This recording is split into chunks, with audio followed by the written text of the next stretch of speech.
Salut à tous les amis, j'espère que vous allez bien. On se retrouve aujourd'hui samedi 16 août pour une nouvelle vidéo. On va évoquer toute l'actualité du Barça. Il s'est passé beaucoup de choses depuis hier et depuis ma vidéo du midi, donc on va revenir sur toutes ces informations. Comme d'habitude, avant de commencer la vidéo, n'hésitez pas à suivre la page Actualité Barça sur Twitter ou sur YouTube si vous ne l'avez pas encore fait. Soutenir le travail effectué, que ce soit en rejoignant la communauté pour évidemment m'aider financièrement, ou tout simplement en commentant, likant, partageant et pour me faire plaisir. On y va. On va débuter la vidéo en expliquant tout ce qui s'est passé. Alors, vous l'avez probablement vu ce matin, les inscriptions de Joan Garcia et de Marcus Rashford ont été effectuées. Donc, les papiers ont été envoyés hier. Je vous l'avais expliqué hier en vidéo que les deux allaient bien être inscrits, mais que ça n'est pas être le cas pour trois autres joueurs. Donc, Chesney notamment. Il y a également Gérard Martin ainsi que Rooney Bardghji. Et je vais expliquer pourquoi les trois là ne sont pas inscrits. Déjà, pour la nouvelle recrue, suédoise, eh bien, le Barça préfère l'inscrire en équipe première et non pas en équipe B, sachant que tu ne peux pas, en pleine saison, changer, de contrat, de passer d'équipe B à équipe première. Le Barça veut l'inscrire directement en équipe première et pour cela, le club patiente encore avant d'inscrire. C'est un petit peu la même chose pour Gérard Martin qui ne peut plus être inscrit en équipe B et donc le club attend pour l'inscrire en équipe première. Et pour Chesney, le Barça, considère qu'il a encore le temps avant la fin du mercato pour l'inscrire également en tant que recrue. Donc le Barça a inscrit ce matin, enfin hier dans la nuit, franchement il était 3 heures du matin, Joan Garcia a été inscrit. Je pense que tout a été effectué hier, mais bon, le temps que ça a mis à jour, le site de la Liga, eh bien, ça s'est fait dans la nuit à 3 heures du matin. Puis Rashford, ce matin, en attente, du document transfert international envoyé par Manchester United à la fédération espagnole. Bon, finalement, ce matin, ils ont mis à jour leur site et les 2 ont été inscrits. Ils ont fait le voyage pour Majorque, donc ils sont dispo pour ce soir. Numéro 13 pour Joan Garcia, pas le numéro 1 que récupère, Iñaki Peña. Pourquoi?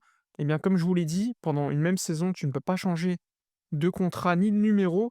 Donc, Iñaki Peña, sachant qu'il est sur le départ, le Barça préfère donner le 13 à Joan Garcia comme ça, en hiver, si, Ter Stegen est de retour, eh bien, il n'y aura pas le débat sur le numéro 1 puisque comme vous le savez, tu peux pas changer de numéro. Donc, si tu avais donné le 1 à Joan Garcia, eh bien, en hiver, ça aurait posé problème avec le retour de Ter Stegen. Même si Ter Stegen, on peut se douter qu'il va partir, il y a rien de fait. Donc, pour l'instant, c'était une décision plutôt logique et surtout, tu enlèves un petit peu de la pression sur Joan Garcia à mon goût.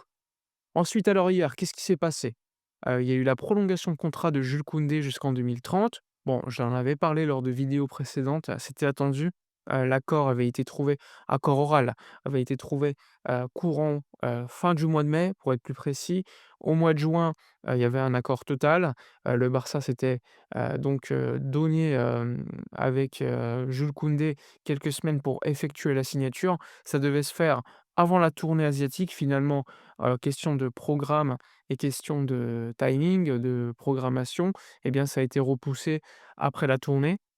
Et donc hier dans la journée, Jules Koundé a donc signé officiellement son contrat qui a été officialisé jusqu'en 2030, ce qui permet de baisser la masse salariale. Je rappelle, la masse salariale, ce n'est pas que les salaires, c'est également les amortissements de transfert et les primes.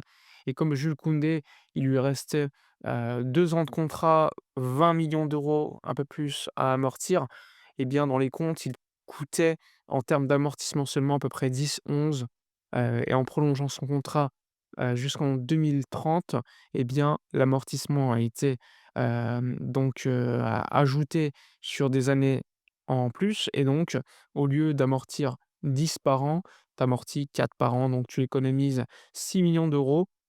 Bon, en échange, Koundé augmente légèrement son salaire, mais à la fin, tu économises, tu fais baisser légèrement quand même la masse salariale d'environ 4 millions d'euros. Sachant qu'il y a également, un autre sujet qui s'est déroulé hier. C'est le fait que, le Sporting Portugal a acheté 50 des droits restants que le Barça détenait sur Francisco Trincão. Rappelez-vous, le Barça l'avait acheté, avec Miralem Pjanic et Pedri, à ce moment-là, je crois que c'est 2020, 2019-2020 à peu près, alors qu'il jouait à Braga pour 31 millions d'euros à l'époque.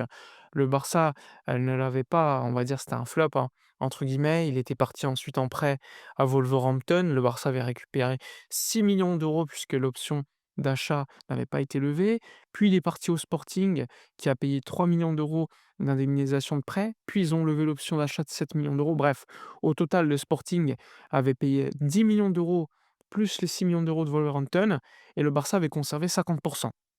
Eh bien, ces 50 ont été rachetés hier officiellement par le Sporting pour 11 millions d'euros.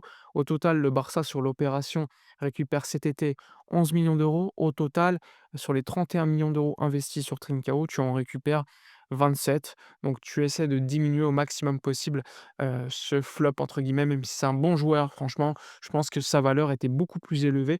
Et clairement, la volonté du Barça de vouloir inscrire les joueurs à jouer, le président de Retafe l'a expliqué, je suis obligé de faire partir des joueurs de qualité pour inscrire mes autres joueurs. Et en l'occurrence, il parlait de Alderete qui est parti à Sunderland. Eh bien, pour le Barça, c'est la même chose. Pour inscrire ses joueurs, eh bien, le Barça est obligé de céder en termes de négociation face au Sporting, alors que tu aurais pu en récupérer 15-20 millions d'euros dans 1 ou 2 ans. Eh bien, tu en prends 11 millions d'euros maintenant. Donc ça, c'est quand même une mauvaise chose.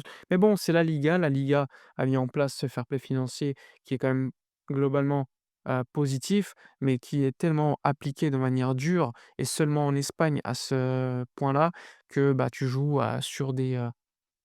tu es quand même dans une position de faiblesse dans les négociations et surtout par rapport aux autres clubs, c'est beaucoup plus difficile. Aussi, on peut évoquer que dans la convocation, de matchs, publiée ce matin par le Barça et les joueurs qui voyagent à Majorque, eh bien, il y a l'absence, d'Hector Fort qui, quant à lui, devrait quitter le FC Barcelone lors des prochaines semaines. On sait que Aston Villa est très intéressé, comme Majorque ou le Paris FC.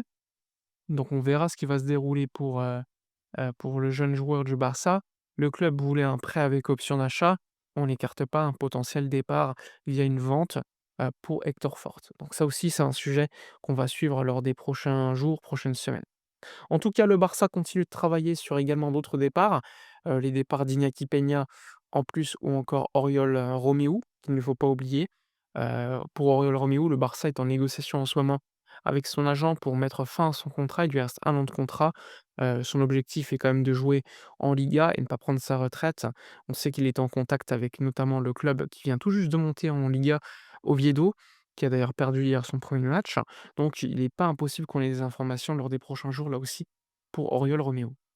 Voilà pour faire simple, un Barça qui, encore une fois, essaie d'inscrire ses joueurs dans un fair play financier en Liga, toujours au plus strict, hein, et pas que pour le Barça, hein, pour tous les clubs quasiment. Et donc le FC Barcelone doit patienter tout simplement l'ouverture de son Spotify Camp Nou pour pouvoir générer beaucoup plus d'argent et respecter le budget et ainsi continuer à avoir des exercices bénéficiaires et surtout avoir l'audit des comptes du Barça qui doit être envoyé à la Liga, puis validé, ça met un petit peu de temps et c'est ça qui a également freiné la possibilité d'avoir un mercato beaucoup plus intéressant.